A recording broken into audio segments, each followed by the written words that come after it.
Hi guys and welcome back. So today I'm going to be showing you how to make a black forest cake. Let's begin.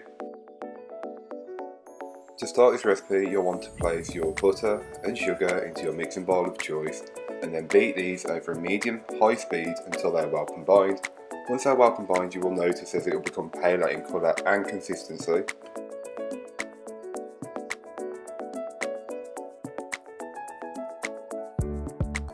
So once well combined, you can then scrape down the sides and the bottom of your bowl to incorporate any bits that may not have been fully worked in from earlier on. You can then start gradually adding your egg a little bit at a time, being careful not to scramble the mix.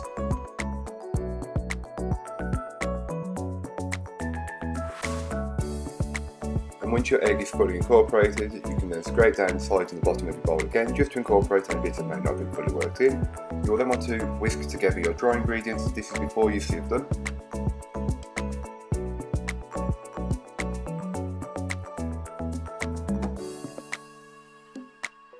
Into your bowl you'll want to sieve in around half of your flour and then mix this in over a low to medium speed, adding the boiling water. I will leave all the weights and measurements over on my blog if you're interested in making it.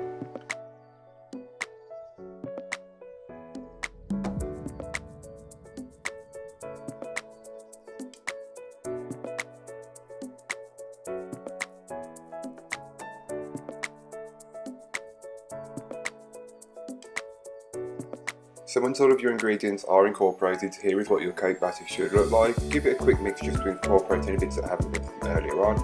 You will then want to line your tray. I use paper, but feel free to butter and flour your tray. You'll then want to place all of your cake batter onto the tray, spreading it out using an offset or crank spatula. Feel free to use a spatula or a spoon, whichever works for you, but I found an offset spatula works really well.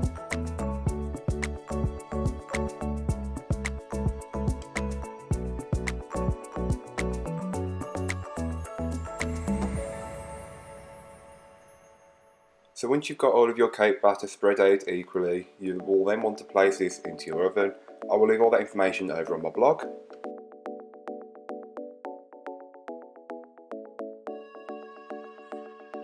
So here is what the cake looks like once it's fully baked. This is fresh from the oven. You will then want to allow this to cool completely before you try to cut it and use it.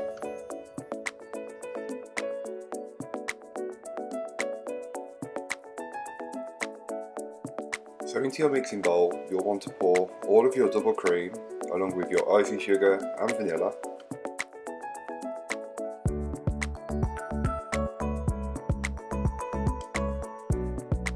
So you'll want to start off by whipping it over a low speed, working your way up to a medium speed and then taking it to a high speed just until it starts to hold its shape, being careful not to over whip at this stage.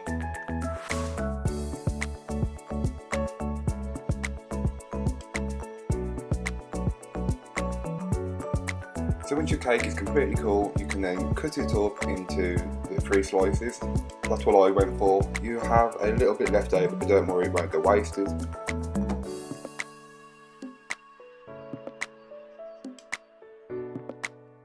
So to start assembling the cake, I use a placemat, but feel free to use a cake plate or board, whichever works for you.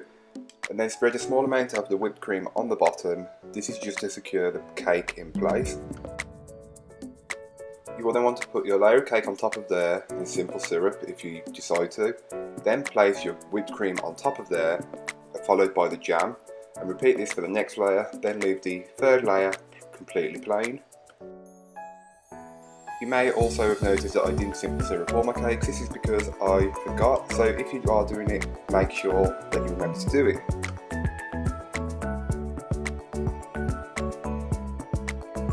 So once you've got it filled, you can then start to fill in the gaps and the spaces by giving it a crumb coat. This is just to lock in all of those crumbs that would ruin your final coat. I know at the moment this cake is looking pretty ugly, but don't worry, it does fix itself once you put the chocolate on. You will then want to chill this in the fridge for around 30 to 45 minutes, then apply a secondary coat which is a bit thicker. This will be your final coat, and then you'll want to coat it with the chocolate. So when it comes to using chocolate, you can use whatever you like. I use milk chocolate, but feel free to use dark or milk, whichever works for you. I grated my chocolate as it gives it that shape that I like, but feel free to do it however you like, whichever works best for you.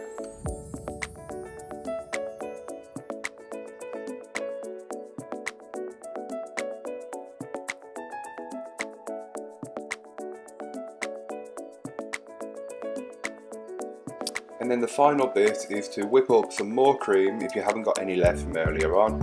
This is for the rosettes that will be piped on top.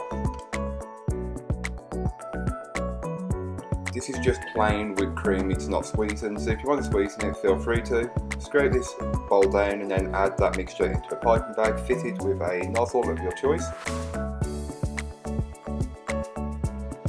As always, I opted for the open star nozzle.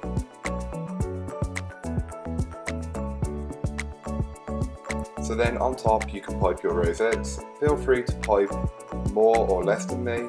You could easily get more as this is quite a big cake and you could easily probably get 16 portions from it. But I will leave that up to you as it's your celebration and you're making it, so it's completely up to you.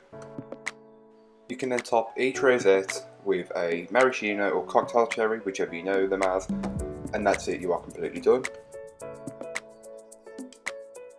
So thank you for watching. If you've enjoyed, don't forget to like, comment and subscribe for more from me. If you'd like to leave some feedback or future video suggestions, leave them in the comments down below. Check out my social medias as I do post on Instagram more with behind the scenes stuff on stories, so check me out there. Check out my blog if you're interested in making this recipe or any of my other recipes, as I'm working on uploading them now. So yeah, I'll see you next week with another video. Bye guys.